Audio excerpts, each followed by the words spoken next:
Lenuel Gulliver was born in Nottinghamshire, England. His parents were of a humble background. They were very happy to have him. Gulliver's parents wanted him to become a surgeon, however.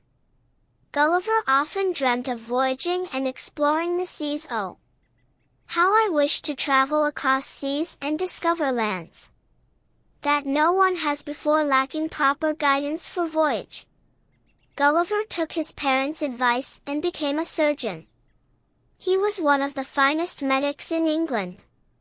He cared for his patients dearly and treated them well.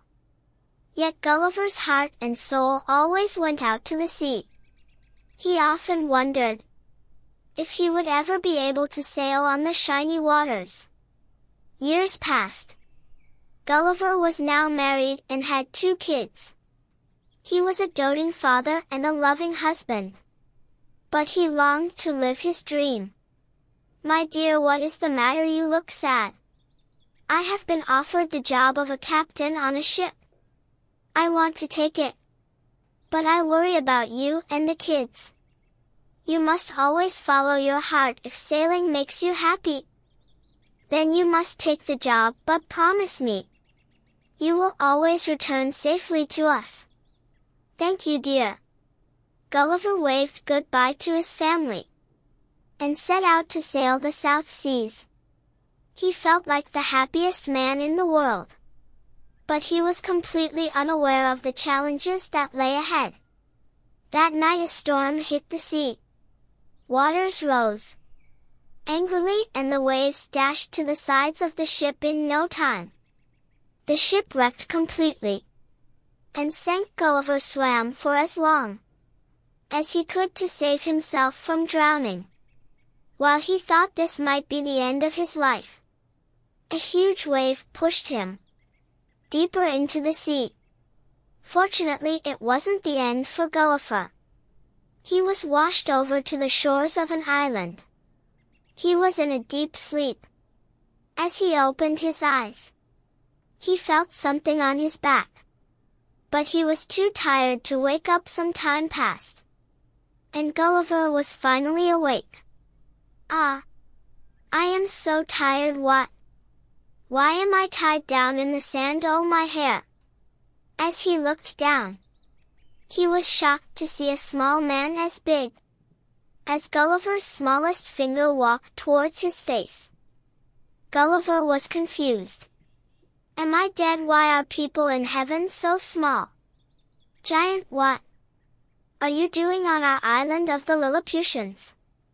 Are you here to eat us?" "What? No, are you here to snatch our island?"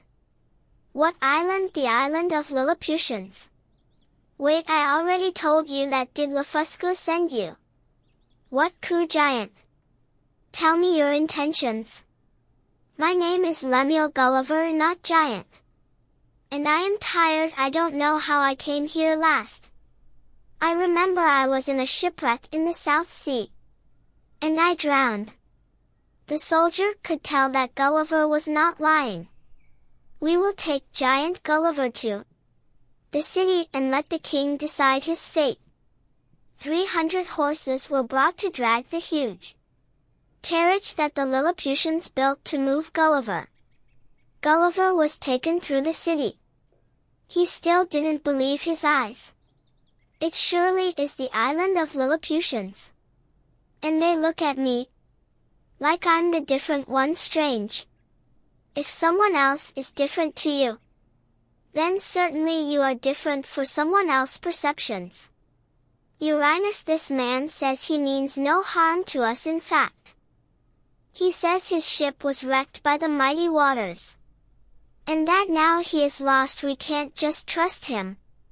He is a threat to us. What if Blefuscu has sent him to eat us all?"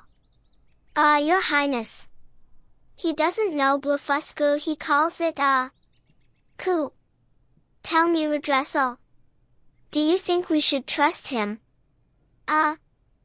He looks scared and confused, Your Highness. And he is our guest after all. We must give him an opportunity to prove himself." The king walked over to Gulliver. The king was cautious of this huge man, with a huge face. He must be the king, I must be nice to him. My highest regards from England to your highness. My name is Lemuel Gulliver. I have visited many far-off lands, your highness. But certainly, your kingdom is the most beautiful island I have ever set foot on. It is the island of Lilliputians. We may be small to Lemuel Gulliver, but we are all mighty warriors. Yeah. Oh, that a beautiful way out here. Oh yeah. I certainly don't doubt that your highness for mighty warriors have big hearts too. I hope this kingdom of big hearts will give me chance to prove my loyalty to the ones who take me as their guest. The city is watching. I must not make any hurried decisions. He is our guest, and so he shall be treated with respect. But for the safety of Lilliput, shackles should restrict Lemuel Gulliver's movements till we learn more about the strange land. He comes from the crowd cheered for the king's decision, and Gulliver was relieved. Gulliver was made to stay in a broken temple, not far from the city. It was the only structure big enough for him. One shackle was attached to his right foot to restrict his movements. Lilliputians took very good care of their giant guest. Every day, a procession of people used to bring carriages filled with food. They gifted him new clothes by stitching many fabrics together. Lilliputians gathered every day in groups to talk to their giant guest. Gulliver told them interesting stories and made them laugh. He took them up one by one in his palms and gave them the best view of their city. Once there was an event taking place in the city. Lilliputians were one after the other walking on a tight rope tied up above the ground. They looked scared. Gulliver was confused. He asked the king what was going on. We Lilliputians are brave and courageous. What you see in front of you, O mighty Lemuel Gulliver, is the test of bravery and loyalty. The one who passes this test will be made the head of defense. But your highness, this seems dangerous. The rope is hung high. What if they fall? They can hurt themselves bad or lose their lives. Is proving their loyalty more important than their lives? But Lilliputians are brave and proud. And we have no other way to test their bravery. Gulliver thought about it for a moment and asked Redrussel to bring him a rope. Redrussel was happy to help. He too never liked the sport. Gulliver then cut the rope in many pieces and made a safety net out of them. He then put the net under the tight rope tied above there. You have it now. Lilliputians can participate in this war without risking their lives, and the kingdom will get their head of defense. The crowd cheered for Gulliver's innovation as a reward. The king removed the shackles off from Gulliver's feet. Gulliver was now free to roam the island. He was very happy as time passed. Gulliver won over the Lilliputians. The king now discussed his princely matters with him. Gulliver also learned about the rival island Blefuscu. Lilliput and Blefuscu were both enemies for many years. Gulliver heard all the stories with great interest. One day, Gulliver was summoned immediately to the palace. Gulliver, you must help us. Blefuscu is attacking us right now. Gulliver rushed to the shore. He saw that a fleet of ships was coming towards Lilliput. The ships were armed with weapons. This was an invasion.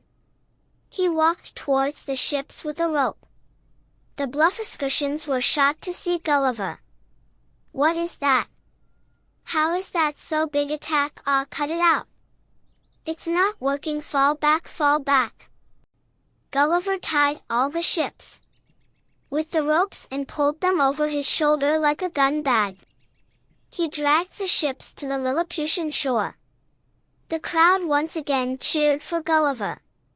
He had saved lives very well, Lenuel Gulliver. But why do you stop? Bring all the ships of Blefuscu here, so that they have no army left to wage war with us in the future. Forgive me, your highness, but it isn't fair. Blefuscu might need the army to protect themselves from other enemies. I brought all the ships that were engaged in the war. Other ships are at the Blefuscinian shore. I can't drag them here. The king was annoyed at Gulliver for not obeying his command. A few days passed and Redressal came looking for Gulliver. Gulliver, listen to me. Hello, Redressal. Why are you whispering? No. One must know why I was here. I have come to give you a very important message. I heard the king while he discussed you with his council. They are not happy with you, but why? Because you disobeyed king's orders by not dragging all the ships out of Blefuscu. Listen, Gulliver. You must get out of Lilliput immediately. This island isn't safe for you now. But where will I go? Blefuscu, maybe. I heard the commander of one of the captured ships. He said that he will write to the king of Blefuscu, praising your morality. You can ask them to build you a boat for your safe return. They are still our enemies, but you are my friend and I am worried for you. Thank you, Redressal. I must leave immediately. Then I will always remember you, my little friend. I will remember you too, gentle giant Gulliver. Gulliver left immediately for Blefuscu. He walked in the waist-deep waters and reached the shores of Blefuscu. He saw that the king was standing on the shore with his entire army. They must have seen me coming. Why didn't they attack me, your highness? I am not here to fight. I am Lemuel Gulliver, and I have come here to ask for your help, of course. You saved our ships and our men. I must thank you, Gulliver. I hope I can call you that at your service. Your highness. Make arrangements for Gulliver's stay the next day. Gulliver was standing at the shores of Blefuscu. Suddenly, he saw something floating in the water. Is that a boat? He hurried to the king. The king immediately ordered his commander to send at least a dozen ships and dragged the floating boat to the shore. He then asked his men to help Gulliver rebuild a boat and promised to give him all the help he needed. Gulliver was happy. He could now go back home and see his family again. It took them a week to rebuild the boat. The boat was strong and big enough for Gulliver. On the orders of the king, Blefuscutians filled the boat with enough water, fruits and cattle for the journey. I will never forget your humility. Your highness, you are a mighty young man, Gulliver. We will never forget you either. Bon voyage, my friend. Gulliver waved to the Blefuscutians. He had a lot of good stories for his kids. As Gulliver reached home, he hugged his wife. Do you still like today's story? If you like it, please remember to subscribe to this channel. You can be notified first and hear the latest stories. Good night, my baby.